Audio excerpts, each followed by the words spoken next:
Si empiezan a obstruir, a maldita. Pero espérate un momentico, niña. Ese puntico que honra la democracia colombiana, lo invoco para decir juego limpio, que nadie obstruya el proceso electoral. Aquello que no se puede dejar arrebatar la patria es el derecho a la democracia, que no haya obstrucciones. Por un lado, hay quienes están diciendo que los maestros les están mandando notas a los alumnos, a través de los alumnos a los papás, diciéndoles que si no votan, que si votan el referendo los niños van a perder el año. Pero por otro lado también hay denuncias sobre que a los funcionarios públicos se les va a pedir el certificado de votación, que si fueron y si votaron. Por Dios? Son opiniones que llegan No, por Dios, por esa respondo yo, por esa respondo yo. Yo pido que levante la mano un funcionario público que se sienta constreñido. Por Dios, a mí no me parece siquiera responsable lanzar esa denuncia sin un hecho que la fundamente, que se le va a pedir a los funcionarios públicos el certificado del voto. Sí. Les hemos pedido a todos que voten, sin constreñimiento. Ahora, hay unos temas que se quedan. Déjenme referir 30 segundos, de pronto 45 a las pensiones. En el país hay 1 millón de pensionados, la inmensa mayoría pobres. Se acabaron las reservas del Seguro Social, pero en las manos de este gobierno no le dejaremos de pagar a los pensionados del Seguro Social. Compatriotas, la cuenta de pensiones de la nación vale 9.8 billones y va a superar rápidamente la cuenta de educación y salud que vale 14 millones. Entonces, para pagar las pensiones de los pobres hay que quitar los privilegios pensionales. Yo seré el primer expresidente con régimen ordinario de pensiones y también hay que quitar ese privilegio pensional en Ecopetrol y hay que quitarlo en el Congreso y hay que quitarlo en todas partes del Estado. Un Estado quebrado con estas dificultades para pagarle a los pensionados pobres no puede mantener privilegios pensionales. El congelamiento, ustedes saben qué ha pasado en las empresas de servicios públicos, de ahí lo bueno de congelarlas. Empresas estatales se apodera un político de ellas, le inflan los gastos de funcionamiento, la llevan al borde de la quiebra. Es muy reflexivo. He visto en todas partes debate. Qué bueno eso para la democracia. Este debate ha sido una edificación de democracia. Nuestro pueblo ha hecho un gran esfuerzo. En estas 36 horas queda tiempo para que los colombianos en los lugares de trabajo, en familia, aquellos que han tenido oportunidad de conocer el referendo lo expliquen, a aquellos que todavía no han tenido oportunidad de conocer el referendo. Pero mire, Álvaro, yo no he recorrido el país solamente para pedirle a mis compatriotas que voten el referendo. La orden que dimos es que este gobierno tenía que estar permanentemente en las calles de Colombia reunido con el pueblo. Los únicos gobiernos que sirven son los gobiernos expuestos a la presión popular. Hace 15 días me acompañó un ministro. Ahí yo tengo una duda muy grande. La persona que devuelve la plata que se robó, ¿puede entonces ser elegida? No, Claudio, de ninguna manera. Y le faltó una objeción. Los adversos a este punto también aseveran que no se requiere, que porque ya está en la ley y en la Constitución. Me voy a referir a ambas objeciones. La suya. El artículo octavo de la ley 80, el artículo trae 2 casos. Primer caso, quien cometa un delito contra el patrimonio del Estado, le robó 500 millones a una tesorería. Esa persona no puede volver al Estado. Pena perpetua, no puede volver al Estado, ni por nombramiento, ni por elección, ni por contrato. Así pague. Y trae un segundo caso, quien le causa un perjuicio al Estado sin cometer una conducta delictiva. La Constitución hasta hoy dice, el Estado repetirá, esto es, recuperará el dinero de esa persona, pero la Constitución no trae sanción. El referendo la trae. El referendo dice, para que el artículo que esté escrito en la Constitución sea un artículo con dientes, sea un artículo de verdad, esa persona que le cause ese perjuicio al Estado, así no haya delinquido, mientras no le pague al Estado no puede volver al Estado. Y el caso primero, aquel que delinquió y que aunque pague no puede volver al Estado. El Código Único Disciplinario creó una inhabilidad permanente para los servidores públicos, pero no para los contratistas. Entonces aquí hay 2 avances. El primero, se eleva la norma al rango constitucional, y el segundo, a los corruptos se les prohíbe volver al Estado por cualquier camino, por el camino del nombramiento, porque hay alcaldes que tienen su candidato a sucederlo, gobernadores que tienen su candidato a sucederlo. Yo pienso que para dar un salto en madurez democrática deberían financiar el transporte sin presionar a la gente, sin condicionarlo a las preferencias electorales. Así el alcalde titular prefiera al candidato A, que en esos buses se puedan montar los electores del candidato B. Yo creo que eso le ayudaría muchísimo a la democracia. El tema es los beneficios. Pienso que hay Alejandro, una serie de rupturas en los partidos. Esta etapa estatal de las campañas, para que todos los colombianos hagan política en igualdad de condiciones. El 6 de mayo de 1998 Andrés Pastrana firmó este acuerdo con nosotros, pero una vez elegido presidente incumplió su palabra. Serpa, Noemí y Pastrana se unieron para hundir el referendo. La reforma se haría entonces en el Congreso, eliminando el voto obligatorio y la financiación estatal de las campañas. Por eso el 25 de septiembre nosotros denunciamos este conejo y lanzamos nuestro referendo para revocar el Congreso. El 7 de octubre esa reforma de Serpa, Noemí y Pastrana entró al Congreso y desde un principio nosotros votamos en contra. Fueron 9 meses de lucha solitaria, enfrentando una desinformación sistemática a los ciudadanos, pero nuestra lucha sigue por la revocatoria del Congreso. Ustedes los conocen, los han visto en acción. Ellos han hecho mucho por Colombia. Ahora apoyan este referendo. Ellos sí van a votar este referendo. Este no es el referendo que propuso Ingrid Betancourt. Hace 5 años, al referendo de Ingrid, ellos mismos se opusieron. Esta vez, no. Este referendo no tiene peligro. No tiene revocatoria del Congreso, ni erradica la vieja política. Vote este referendo para que todo siga igual. Si comparten sus pensamientos y acciones, acompáñennos a votar este referendo. No los abandonen. Ahora más que nunca necesitan de ustedes. César Augusto. Confuso y mediocre, porque es más malo que bueno. Y porque aunque tiene algunas cosas buenas, pesan más las malas. Si voto unas sí y otras no, como me proponen, termino sin querer queriendo ayudar a que pasen las malas, y como digo, son más malas y pesan más que las pocas buenas que sobrevivieron. Doctor Pardo, ¿usted por qué propone votar sí en el referendo?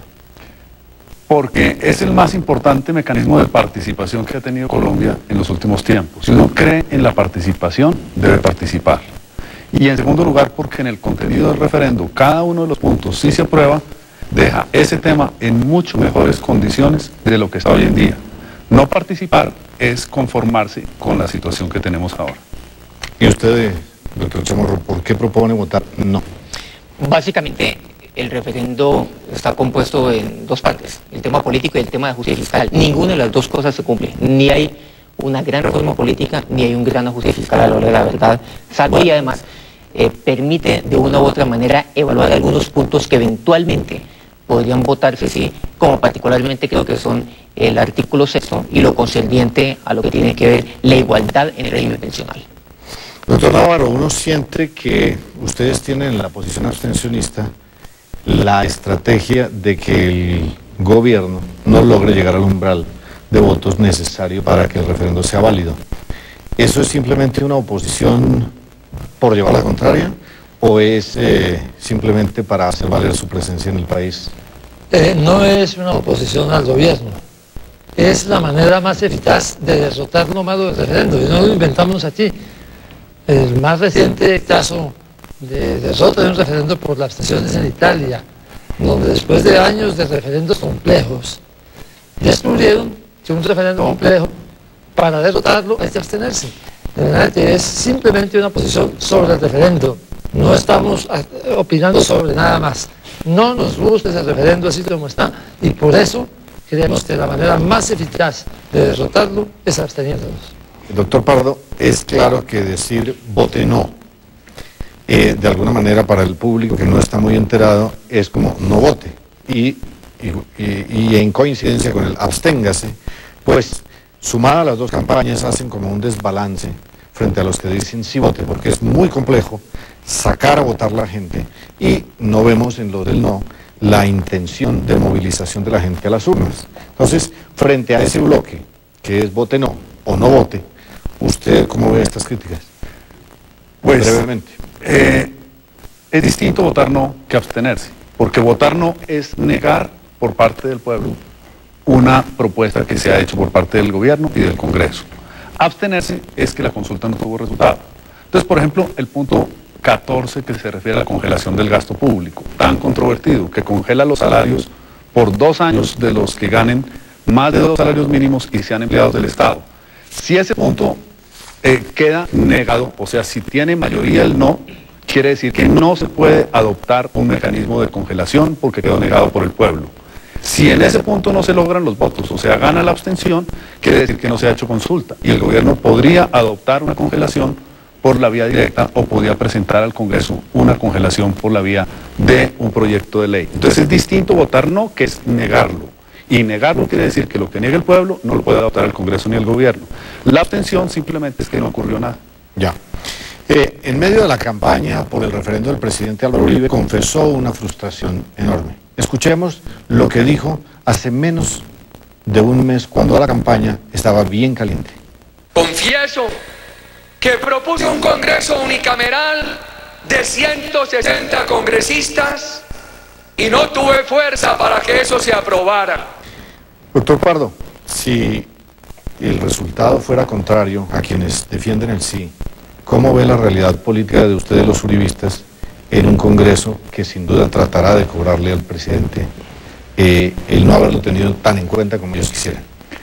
Sí, yo creo que si no se logran los resultados, y espero que se logren, y así lo indican las encuestas y lo que se percibe, pero si no se logran los resultados, me parece que ganan los que quieren que nada cambie, porque en la oposición al referendo están los que están en oposición al gobierno, eso es claro, los que no les gusta el referendo por alguna razón o porque toca intereses o afecta pensiones o derechos sindicales, eso es claro, pero también los que votaron el referendo en el Congreso, pero no están haciendo nada para que el referendo sea aprobado.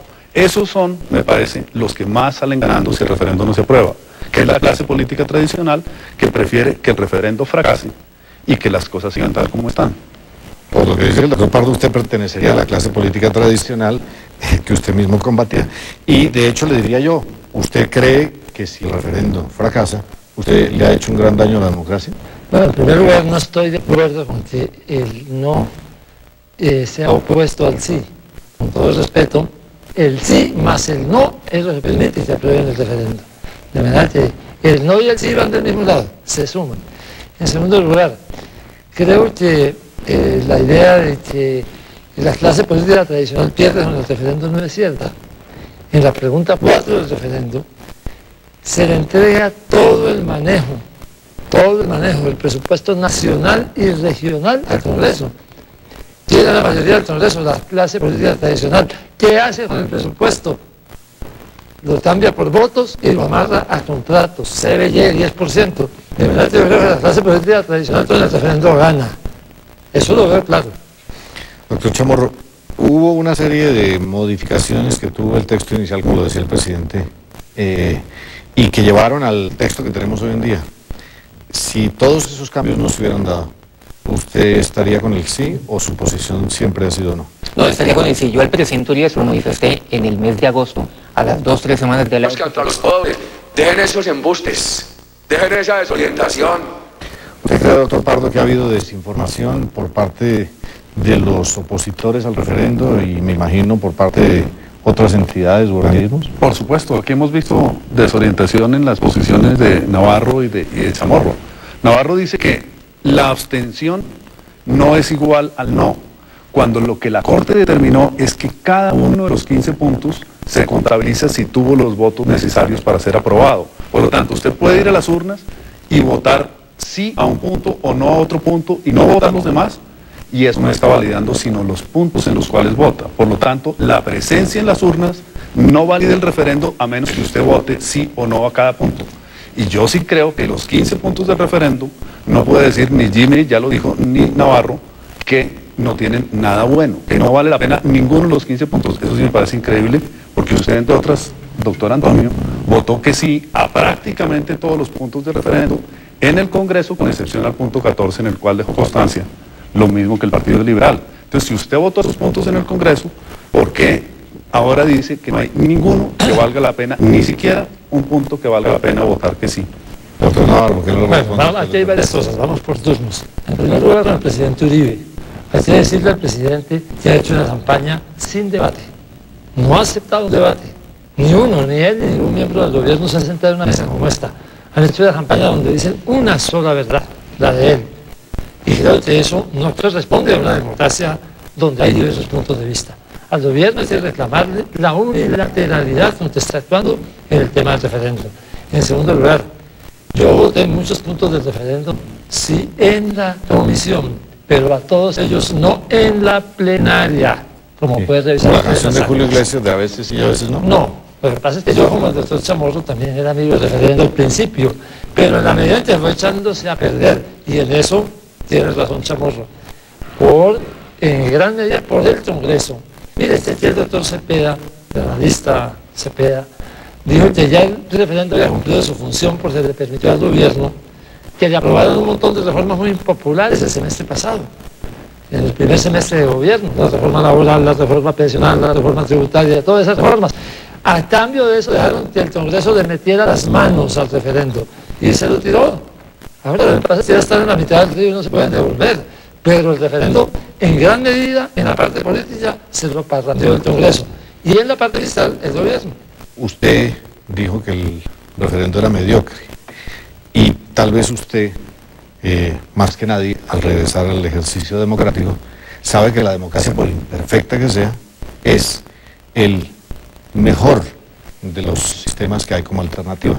¿No cree usted que esta postura, que en el fondo es igualmente respetable que todas, le está haciendo a la democracia una escogencia, lo está poniendo la democracia frente a una escogencia de participe o no participe, y mi consejo es no participe porque de esa forma no sirve? ¿Esto no va en contravía de un poco la educación ciudadana que debemos ir construyendo? Si estuviéramos proponiendo que la no participación fuera una manera de demostrar desinterés en el tema, usted tendría razón. Pero estamos diciendo que precisamente porque tenemos interés en el tema, porque lo entendemos, porque el referéndum es distinto de cualquier otra votación, no votar es una manera de participar. Lo dijo el Consejo Nacional Electoral, que era una manera legítima de participar en no votar. ¿Por qué? Porque en esta elección, si no se consiguen 6.250.000 votos, no es válido el referéndum, por lo tanto era descalificado. Es la única votación en la cual no votar tiene valor jurídico. De verdad es una forma de participar, no es desinterés, es por el contrario mucho interés en que esto en una especie de balance a favor de lo malo no pase. Daniel Samper en una de sus columnas dijo que estaba haciéndose una convocatoria extorsiva que ponía al elector contra la pared y lo hacía asumir una responsabilidad que en el fondo no era tan suya. ¿Usted cree que o es el respaldo al presidente en su labor que ha venido desarrollando y que le falta terminar? Sí. Y buscamos firmas los dos en el referéndum anterior de Iniciativa Ciudadana. Entonces, y siendo esa Constitución del 91 una Constitución que se precia de haber abierto la participación ciudadana, aunque por eso es criticada por mucha gente, ¿siente usted que hay un tono tremendista en el planteamiento que hace el doctor Pardo? ¿O usted sí cree que lo que él dice es cierto? Si no hay este referendo con el éxito que debería tener, ¿se está perdiendo una alternativa que ustedes mismos construyeron? Yo sí creo que en general hay un tono tremendista sobre lo que tiene que ver con el referéndum. No solamente en esta mesa, sino en el gobierno. Están diciendo que Uribe se va prácticamente a caer si no pasa el referéndum. Creo que lo mejor del referéndum es que estamos aprendiendo cómo no hacer un referéndum en el futuro. Otro referéndum igual de confuso, de mediocre, de manipulado, de trampeado, no lo puede repetir el país. Hay que hacer uno en el futuro, pero como debe ser, corto, comprensible y al que no le metan trampas. Usted sí está de acuerdo con el referendo, está de acuerdo con que sí voten, pero que voten no, excepto en el artículo 6 que usted menciona. ¿Usted cómo ve el tono de esta campaña del referendo para el futuro democrático de Colombia? ¿Es positivo o definitivamente si se hunde el referendo ¿usted cree que lo que viene después es una indiferencia general sobre la participación? No, por el contrario, yo creo que la desinformación que se está moviendo en este momento es absolutamente espantosa. Hablar acerca de él. Con un referendo de 17 puntos y con Antonio estuvimos buscando firmas para un referendo de 17 puntos también. Y ahora las críticas que ambos hacen es que este referendo que tiene 15 puntos es demasiado largo y se debe hacer más cortico, cuando los tres estuvimos buscando firmas en la calle para un referendo más largo que el que tenemos ahora. Me disculpan, los senadores Pardo y Chamorro y Navarro representan las tres posibilidades de los electores frente al referendo este próximo sábado. Después de comerciales le toca. En la simulación de pensar como analista financiero el día siguiente del referendo con el referendo aprobado. Y el primer raciocinio que haría sería responsable de los colombianos. ¿Usted cree que van a ser responsables los colombianos con esa gobernabilidad económica? Es difícil saber si el referendo va a pasar o no. Las encuestas urbanas dicen que sí, la intención de voto. Sin embargo, hay que decir, las encuestas están muy reñidas y además lo más impopular del referendo, curiosamente, son precisamente los puntos económicos. Porque aun cuando, en efecto, estoy de acuerdo con lo que dice Alejandro, por eso lo dije, si el referendo no pasa, va a haber una mala calificación para Colombia. Eso es culpa del gobierno, es un autogol del gobierno. Fue el gobierno el que dijo que si el referendo no pasaba, Colombia iba a tener una difícil situación financiera. Eso es culpa del gobierno. Pero si eso pasa... Más que culpa, si no viene el tema del ajuste fiscal vía referendo, la alternativa, el plan B que usted dijo que el joven ministro de Hacienda había planteado, es con más impuestos. Eso es de todas maneras con más impuestos. Nos toca más impuestos. Sí, pero van a haber muchos más. El bache es mucho más grande si no hay referendo. Si eso tan malo no pasa, es peor por el pánico. Pero tenemos que reconocer, y todo el mundo lo reconoce, que si a alguien le ha sobrado valor para hacer los ajustes y eso lo que tienes que disminuir los gastos. Ese es el planteamiento de una forma que esté avalado por el constituyente primario, que son los ciudadanos, y que a la larga, como dice María, de dónde sale la plata es lo que está en juego. Entonces, muy brevemente, porque esta es nuestra última ronda, dígame, en el referendo está en juego el futuro económico de los colombianos, así no sea la solución definitiva, así no sea la panacea, ¿está en juego o no está en juego? Como están las cosas para votar el sábado, sí, para que el lunes no aparezca la situación peor, sí. Sin embargo, estando de acuerdo con que eso es así, primero, eso es culpa del gobierno. Segundo, la medida que propone el gobierno es de muy corto plazo. Tercero, no es cierto que arregle el problema de las pensiones. Cuarto, tampoco es cierto que no hay alternativas. Pero dicho todo eso, como están las cosas, si el referendo de los puntos económicos no pasa, el lunes las agencias de riesgo bajan la calificación de Colombia y se dificulta la situación financiera de Colombia. ¿Culpa de quién? Culpa del gobierno, que creó esa expectativa, vendió el referendo. Pero ya entrados en gastos, no hay más remedio. O con referendo, ¿hay algo de un aval de confianza o sin referendo? Sin duda. Hay una situación difícil. ¿Por qué no? Porque no es la solución a nada. A ellos les gustaría que uno pensara que el referendo es la solución, pero no va a ser así. No creo que vaya a votar el referendo. Pues es algo que no está muy claro. Pienso que el modo como explican las cosas en los papeles y en donde nos han explicado cómo es, no está muy claro. ¿Por qué abstenerse de votar el referendo? El gobierno nacional ha dicho que no podemos seguir el ejemplo de Argentina, pero fíjense ustedes, Argentina le hizo caso al Fondo Monetario Internacional, aplicó el consenso de Washington, vendió todas las empresas estatales, se quebró el Estado argentino y hoy el presidente Kirchner le ha dado un mensaje al mundo, obligar al Fondo Monetario Internacional a que no le exija elevar las tarifas de los servicios públicos, ha logrado reprogramar la deuda pública externa y ha logrado que los dueños de la deuda interna tengan que ser parte de esos bonos, títulos, valores de la nación, de tal manera de que el coco no es la Argentina, el coco está en Bolivia, el coco sí está en el Ecuador, en el Perú, en Colombia, donde el hambre, el desempleo, la marginalidad social, la exclusión amenazan con grandes movimientos sociales. Absténgase de votar el referendo. Trabajadores, no acudamos a las urnas, abstengámonos de votar este referendo. Usuarios de los servicios públicos, pensionados, comunidades de la ciudad y el campo, familiares, estudiantes, amas de casa, todos pongámonos de acuerdo. El sábado no vamos a votar el referendo. Absténgase. de votar el referéndum? No, en ningún momento lo voy a ir a votar. Creo que no hay garantías en muchos aspectos. Abstenga social, trabajadores de la seguridad social. La libertad y el medio ambiente. Colombia merece que todos luchemos contra la corrupción, luchemos por la reactivación del sector rural. Buscamos la reconciliación nacional. Por Colombia, movimiento guionista. Artículo 1. Pérdida de derechos políticos. Se propone reformar el artículo 122 de la Constitución así.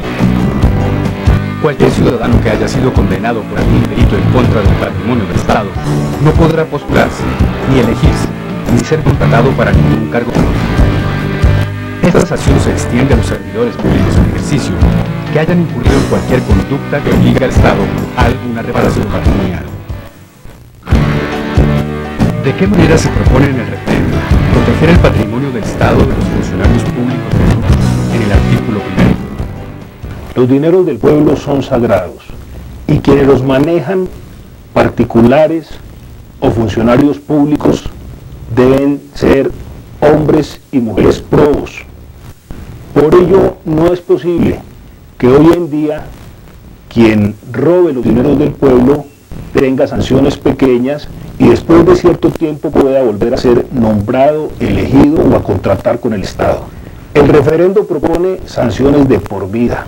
Quien se robe un peso del pueblo colombiano debe ser... Se propone reformar el artículo 133 de la Constitución así. El voto de los miembros de todas las corporaciones públicas debe ser nominal y público. Esta reforma pretende hacer más transparentes las actuaciones de los funcionarios elegidos por voto, facultades de las corporaciones públicas de elección popular en la dirección y control de la hacienda pública. Se propone reformar el artículo 346 de la Constitución así. El Congreso de la República tendrá como una de sus misiones participar activamente en la dirección y control de los ingresos y los gastos públicos. Así pues, dicha corporación realizará un análisis sobre las finanzas del Estado y decidirá en consecuencia cómo se deben invertir los recursos públicos, tanto en el orden nacional como en el regional. Se propone reformar el artículo 180 de la Constitución así. Los congresistas no podrán participar bajo ninguna circunstancia en funciones administrativas del Congreso. Con esta medida, se libera a los miembros de ambas cámaras de ejercer funciones ajenas a las propias, se evitan posibles actos de corrupción y se garantiza que los funcionarios administrativos del Parlamento sean nombrados por méritos y no por recomendaciones políticas. Los servicios técnicos y administrativos del Congreso estarán a cargo de una entidad independiente, ya sea pública o privada. ¿Cuáles son los riesgos? El manejo de los servicios administrativos del Congreso ha permitido en muchas ocasiones que se cometan actos de corrupción. Vamos a quitarle al Congreso de la República la facultad de contratar, de comprar, de licitar. El referendo es la solución, porque con él el pueblo colombiano obligará a los congresistas a dedicarse exclusivamente a la noble tarea de legislar, impidiéndoles ocuparse de tareas subalternas. Artículo 12. Recursos para la educación y el saneamiento básico. Se propone reformar el artículo 361 de la Constitución así. Todos los ingresos provenientes de regalías, distintos a los destinados a los departamentos, a los distritos productores y portuarios y a Cor Magdalena, serán destinados a entidades territoriales para ser invertidos en la ampliación de la cobertura de educación preescolar, básica y media, en agua potable y saneamiento básico, en el Fondo Nacional de Pensiones de las entidades territoriales y en la recuperación del río Cauca. ¿En qué se invertirán los recursos? Se propone reformar el artículo 108 de la Constitución así. La personería jurídica para movimientos y partidos políticos solo será otorgada a aquellos que hayan obtenido un 2% de votos en las últimas elecciones para Senado o Cámara y el 5% en las elecciones presidenciales. Dicha personería, expedida por el Consejo Nacional Electoral, se extinguirá cuando no se obtenga el número de votos mencionados. Los partidos o movimientos políticos, con representación en cualquier corporación pública, nacional o regional, deberán actuar como bancada. Estas medidas garantizan la legitimidad y la coherencia en el ejercicio de la política por parte de los elegidos por el pueblo. ¿Por qué es importante que la creación o preservación de los partidos y movimientos políticos dependan del respaldo popular manifestado en votos? Algunos de los constituyentes de 1991, pensando en sus propios intereses, impulsaron y consagraron normas en la Constitución Nacional que permitieron la atomización de la política colombiana. El referendo permite que en Colombia haya partidos fuertes, con calado nacional, para que ellos, sus militantes y sus dirigentes se dediquen no a defender candidaturas personales, sino propuestas colectivas de interés nacional.